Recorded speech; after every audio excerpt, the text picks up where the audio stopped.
Minute30 a été créé en début 2012 sur le principe de l'inbound marketing. Je suis son fondateur et je suis le président des différentes agences.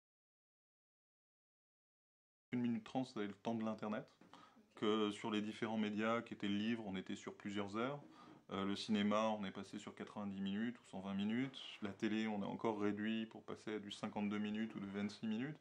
Et maintenant, sur l'internet ou sur les mobiles, le surf mobile, on est plutôt sur des formats 1 minute 30. C'est la durée recommandée pour une vidéo sur YouTube, c'est la durée de vie d'un tweet, c'est le temps de consultation d'un visiteur sur un site un peu moyen. Donc voilà, 1 minute 30, c'est un peu le temps dont on dispose si on veut convaincre un visiteur qui vient sur votre site et qu'il garde une impression de votre marque, qu'il s'en souvienne et qu'il revienne. En plus de ça, c'est une écriture et un nom international, on est sur de l'écriture scientifique, donc 1 minute 30, ça se lit et ça se comprend comme ça dans tous les pays du monde. Ça va être de la création de sites, de la création de contenu, que ce soit des articles de blog, des livres blancs, des vidéos, des infographies. Ça va être des relations presse, des relations avec les influenceurs, ça va être de l'achat d'espace, que ce soit sur AdWords, mais aussi sur les plateformes de real-time bidding, donc sur les trading desks et les plateformes d'échange de marché. Ça va être de l'envoi d'emailing, de l'achat de fichiers pour envoyer des emailings. Qu'est-ce que ça va être des opérations de type jeu concours, offline ou online. Enfin voilà, l'offre, et puis l'offre s'enrichit aussi tous les jours pour, encore une fois, répondre à tous les types d'opérations marketing ou communication que souhaitent faire nos clients qui sont dans notre audience. C'est de faire venir à soi les clients et les visiteurs plutôt que d'aller les chercher et de les interrompre par de la publicité sur la télé ou sur les différents médias. L'idée vraiment, c'est que pour chaque marque, chaque professionnel devienne son propre média. Alors c'est une technique qui a été mise au point, ou une approche qui a été mise au point ou formalisée par HubSpot aux États-Unis en 2007-2008.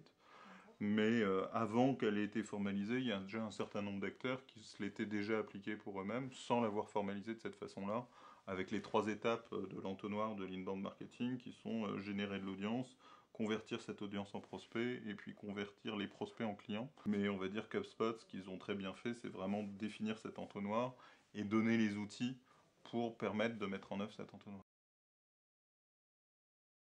On s'applique à nous-mêmes ce qu'on vend à nos clients.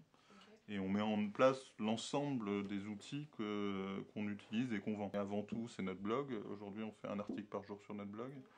Cet article est diffusé tous les jours sur les réseaux sociaux, que ce soit Twitter, LinkedIn, Google+, Viadeo. On a grosso modo une trentaine de publications par jour sur les réseaux sociaux à partir de l'article du blog, qui est automatiquement partagé à travers un outil qui s'appelle Social Dynamite sur mes réseaux sociaux, sur celui de mes collaborateurs, de mes ambassadeurs. On fait des relations presse, j'ai fait 2 tribunes dans le monde, j'ai un blog sur la tribune, j'ai des articles de blog sur différents supports par ailleurs, sur CB News, sur Culture RP. On a mis aussi en place des outils de marketing automation avec des relances clients, des livres blancs pour capturer des leads, pour les découvrir et pour les accompagner dans un parcours de lead nurturing.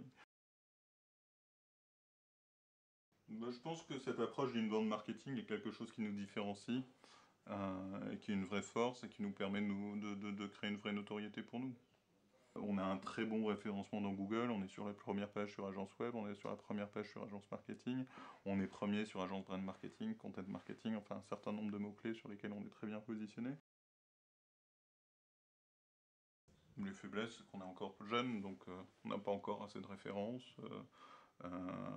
Que de fait, il y a certains clients qui ne sont pas encore suffisamment rassurés de travailler avec nous, donc on doit toujours convaincre, toujours rassurer, et faire preuve et montrer qu'on est capable de faire aussi bien que des grosses agences qui sont là depuis plus longtemps.